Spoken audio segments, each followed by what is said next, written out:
எல்லாருக்கும் welcome to Kana's watts cooking. இன்றைக்கி நம்ம கேரளா ஸ்பெஷல் ஒரு மாங்காய் போட்டு நம்ம ஒரு மீன் கறி பண்ண போகிறோம். இது வந்து மேங்கோ ஃபிஷ் கறி அப்படின்னு சொல்லுவாங்க. இது ரொம்ப ஃபேமஸ்ஸு.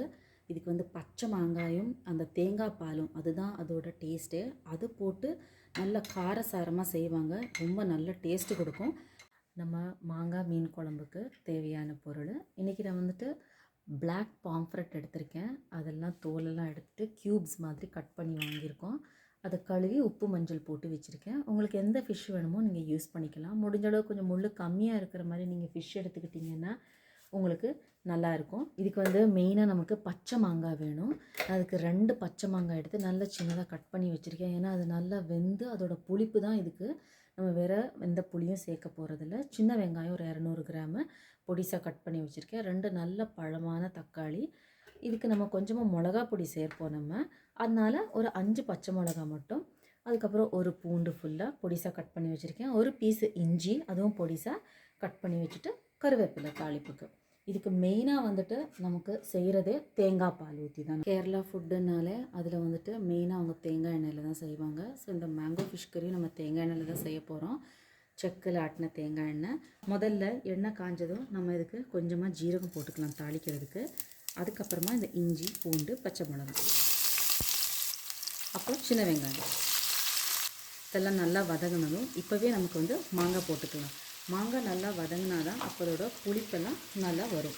கருவேப்பிலை போட்டுக்கலாம். இப்போவே மாங்காய் கொஞ்சம் வதங்கினதும் நம்ம தக்காளி மஞ்சள் அதுக்கப்புறமா நம்மளோட குழம்புக்கு தேவையான அளவு நம்ம கொஞ்சம் உப்பு போட்டு நம்ம இதை வதக்கிக்கலாம். மாங்காயோட புளிப்பு நம்ம கிரேவியில் இறங்கணும். அதனால தான் நம்ம வந்து கொஞ்சம் கட் பண்ணி போட்டோம்.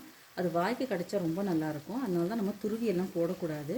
இதுக்கு வந்துட்டு நான் 1 ஸ்பூனு மிளகா பொடி சேர்க்குறேன். இதுக்கு டேஸ்ட் வந்து மிளகா பொடி தான். நார்மலாக அவங்க வந்துட்டு வெறும் மிளகா பொடி தான் போடுவாங்க. அதுக்கப்புறமா வந்துட்டு தேங்காய் பால் சேர்ப்பாங்க. அந்த தேங்காய் பால் எப்படின்னா இதை பவுடராக சேர்ப்பாங்க இல்லை கேண்டு தேங்காய் பால் சேர்ப்பாங்க. அப்போ அது வந்து நல்லா திக்காக இருக்கும். நம்ம என்னதான் நம்ம கட்டி தேங்காய் பாலாக நம்ம ஃப்ரெஷ்ஷு எடுத்தாலும் நமக்கு அந்த திக்னஸ் கொடுக்காது. அதனால் நான் ஒரு 1/2 ஸ்பூன் இதில் மல்லிப்பொடி சேர்த்துருக்கேன். பச்சை வாசனை எல்லாம் போனதுக்கப்புறமா உப்பு காரம் எல்லாம் பார்த்துக்கோங்க. இந்த சமயத்தில் நம்ம 1 கப்பு தேங்காய் பால் நம்ம ஆட் பண்ண போகிறோம். ஃபஸ்ட்டு ஒரு கொதி வரும்போதே நம்ம இந்த ஃபிஷ்ஷை நம்ம உள்ளே போட்டுக்கலாம். நம்ம ஃபிஷ்ஷு போட்டதுக்கப்புறமா நம்ம இன்னும் கொஞ்சம் இதில் தேங்காய் பால் நம்ம சேர்த்துக்கலாம். இதுக்கு நமக்கு கிரேவி எவ்வளோ தேவையோ அந்த அளவுக்கு நம்ம தேங்காய் பால் போட்டுக்கலாம். இந்த சமயத்தில் நம்ம உப்பு காரம் எல்லாம் பார்த்துக்கிட்டு நம்ம இதை மூடி வச்சிடலாம்.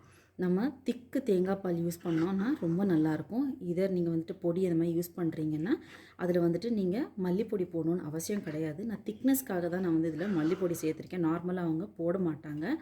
இதுதான் ரெசிபி. எப்படியும் மீனும் வந்துட்டு நமக்கு தண்ணி விடும். அதனால் கொஞ்சம் இதை கட்டியாகவே வச்சுக்கிறது நல்லது. இப்போ நம்ம மூடி வச்சுட்டு ஒரு 15 மினிட்ஸு சிம்மில் ஸ்லோ குக்கிங் பண்ணலாம். இப்போ பார்த்திங்கன்னா நல்லா ஒரு 15 மினிட் ஆச்சு. அது நல்லா கொதித்து வந்துடுச்சு. இந்த சமயத்தில் நம்ம கரண்டி போடாமல் நம்ம இது மாதிரி கை வச்சுட்டு நம்ம எடுத்து இது மாதிரி ஒரு ஷேக் பண்ணிவிட்டு நம்ம அதை அப்படியே வச்சிடணும். ஒரு 10 நிமிஷத்துக்கு அப்புறமா நம்ம சர்வ் பண்ணலாம். அப்போ அந்த மாங்காயோட புளிப்பு இந்த காரம் உப்பு எல்லாம் சேர்ந்து கிரேவி ரொம்ப நல்லா வந்திருக்கும். இது நல்லா சூடான சாதத்தோட ஒரு ஃப்ரெஷ் ஃப்ரையோடு வச்சு சாப்பிட்டிங்கன்னா ரொம்ப நல்லாயிருக்கும். நம்மளோட கேரளா மேங்கோ ஃபிஷ் கறி இஸ் ரெடி.